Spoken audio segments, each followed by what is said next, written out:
Scheduling involves the timing of operations to achieve the efficient movement of units through a system. Chapter 15 addresses the issues of short-term scheduling in process-focused, repetitive, and service environments. Good scheduling means lower costs and faster and more dependable delivery. The strategic importance of scheduling is clear. Effective scheduling means faster movement of goods and services through a facility. Added capacity, faster throughput, and the related flexibility mean better customer service through faster delivery. Good scheduling also contributes to realistic commitments and hence dependable delivery. Scheduling deals with the timing of operations.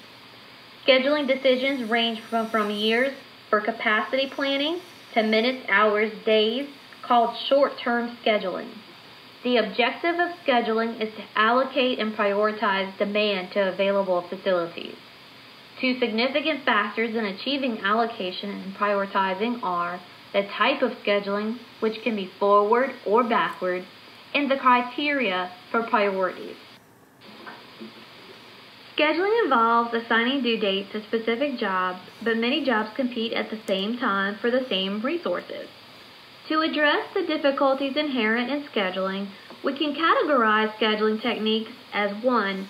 Forward scheduling and 2. Backward scheduling. Forward scheduling is scheduling that begins the schedule as soon as the requirements are known. Usually used if tasks can be accomplished even if not meeting the due date. Backward scheduling is scheduling that begins with the due date and schedules the final operation first and the other job steps in reverse order. The correct scheduling technique depends on the volume of orders, the nature of operations, and the overall complexity of jobs, as well as the importance placed on each of 4 criteria. These 4 criteria are 1. Minimize completion time. This criterion is evaluated by determining the average completion time per job. Second is to maximize utilization. This is evaluated by determining the percent of the time the facility is utilized. Third, minimize work in process inventory, also known as WIP. This is evaluated by determining the average number of jobs in the system. The relationship between the number of jobs in the system and WIP inventory will be high. Therefore, the fewer the number of jobs that are in the system, the lower the inventory. And fourth, minimize customer waiting time. This is evaluated by determining the average number of late days. Scheduling process-focused facilities. These are production systems in which products are made to order. Items made under this system usually differ considerably in terms of materials used, order of processing, processing requirements, time of processing, and setup requirements. Because of these differences, scheduling can be complex. To run a facility in a balanced and efficient manner, the manager needs a production planning and control system that schedules incoming orders without violating capacity constraints of individual work centers, checks the availability of tools and materials before releasing an order to a department, checks work in progress as jobs move through the shop, provides feedback on plant and production activities, and provides work efficiency statistics and monitor operator times for payroll and labor distribution analysis. Whether the scheduling system is manual or automated, it must be accurate and relevant. This means it requires a production database with both planning and control files. 3 types of planning files are an item master file, which contains information about each component the firm produces or purchases. It also contains a routing file, which indicates each component's flow through the shop.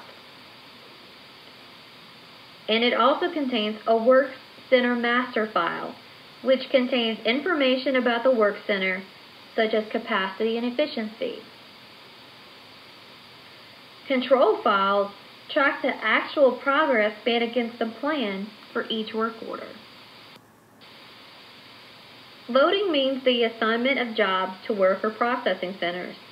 Operation managers assign jobs to work centers so that costs, idle time, or completion times are kept to a minimum. Loading work centers take two forms. One is oriented to capacity. The second is related to assigning specific jobs to work centers. Let's examine loading from the perspective of capacity via a technique known as input-output control. This is a technique that allows operations personnel to manage facility workflows. It can be maintained by a system of con-WIP cards which control the amount of work in a work center. Also, we should consider Gantt charts. When used in loading, these charts show the loading and idle times of several departments, machines, or facilities. When used in scheduling, it monitors jobs in progress, indicating which is on schedule, ahead, or behind. Also, we should look at the assignment method. This is used for assigning tasks or jobs to resources. You can also use the 4 steps to add and subtract appropriate numbers in order to find the lowest opportunity cost. Once jobs are loaded, managers must decide the sequence in which they are to be completed. Sequencing specifies the order in which jobs should be done at each center. Priority rules for dispatching jobs provide guidelines for the sequence in which jobs should be worked. The most popular priority rules are first come, first served. This means the first job to arrive at a work center is processed first. The next priority rule is shortest processing time. This means the shortest jobs are handled first and completed. The next priority rule is the earliest due date. This is the job with the earliest due date is selected first. And the last priority rule is the longest processing time. This means the longer, bigger jobs are often very important and are selected first. Another type of sequencing rule is the critical ratio. The critical ratio is an index number computed by dividing the time remaining until due date by the work time remaining. As opposed to the priority rules, critical ratio is dynamic and easily updated. The critical ratio gives priority to jobs that must be done to keep shipping on schedule.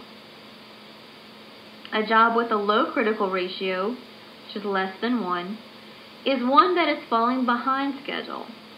A job with a critical ratio of 1 is on schedule. And a job with a high critical ratio, which is greater than 1, is ahead of the schedule and has some slack. An approach that minimizes processing time for sequencing a group of jobs through 2 work centers while minimizing total idle time in the work centers is called the Johnson's Rule. The Johnson's Rule can be listed in 4 steps. Step 1. All jobs are to be listed and the time that each requires on a machine is to be shown. Step 2. Select the jobs with the shortest activity time. If the shortest time lies with the first machine, the job is scheduled first. If the shortest time lies with the second machine, schedule the job last. Ties in activity times can be broken arbitrarily. Step 3. Once a job is scheduled, eliminate it. Step 4. Continue step 2 and 3 until chart is complete. Short-term scheduling is also called finite capacity scheduling. FCS overcomes the disadvantages of systems based exclusively on rules by providing the scheduler with interactive computing and graphic output. The initial data for finite scheduling systems is often the output from an MRP system. This output is traditionally weekly buckets that have no capacity constraints. MRP output is combined with routing files, due dates, capacity of work centers, tooling, and other resource availability to provide the data needed for effective SCS. Repetitive producers create forward-looking schedules with level material use. Repetitive producers want to satisfy customer demands, lower inventory investment, and reduce the batch or lot size with existing equipment and processes. A technique to move toward these goals is to use a level material use schedule. Level material means frequent, high quality, small lot sizes that contribute to just-in-time production. The advantages of level material use are lower inventory levels, faster product throughput, improved component quality and hence improved product quality, reduced floor space requirements, improved communication among employees because they are closer together, a smoother production process because large lots have not, quote, hidden the problems. Scheduling people to perform services can be even more complex than scheduling machines. Scheduling service systems differs from scheduling manufacturing systems in several ways. In manufacturing, the scheduling emphasis is on machines and materials. In services, it is on staffing levels. Inventories can help smooth demand from manufacturers, but many service systems do not maintain inventories. Services are labor intensive, and the demand for this labor can be highly variable. Legal considerations, such as wage and hour laws and union contracts that limit hours worked per shift, week, or month, constrain scheduling decisions. Because services usually schedule people rather than material, behavior, social, seniority, and status issues complicate scheduling. Scheduling services in the following businesses can be very complex. Hospitals may use a scheduling system every bit as complex as one found in a job shop. Capacities must meet wide variations in demand. Banks cross-train the workforce, which allows loan officers and other managers to provide short-term help for tellers if there is a surge in demand. Retail stores such as Target or Walmart track individual store sales, transactions, units sold, and customer traffic in 15-minute increments to create work schedules. Airlines face constraints while scheduling like a complex set of FAA work time limitations and union contracts that guarantee crew pay for some number of hours each day. 24/7 operations, such as emergency hotlines, police fire departments, and mail order businesses, schedule employees 24 hours a day, 7 days a week. To allow flexibility, sometimes part-time workers can be employed. Cyclical scheduling with inconsistent staffing needs is often the case in services such as restaurants and police work. Here, the objective focuses on developing a schedule with the minimum number of workers. Other cyclical scheduling techniques, such as linear programming, have been developed to aid in service scheduling.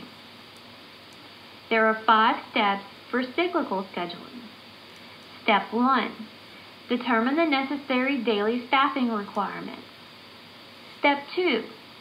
Identify the 2 consecutive days that have the lowest total requirements and circle these. Step 3. Make a new row for the next employee by subtracting 1 from the first row. Step 4. In the new row, identify the 2 consecutive days that have the lowest total requirement and circle them. Assign the next employee the remaining days. And step 5, repeat the process until all staffing requirements are met.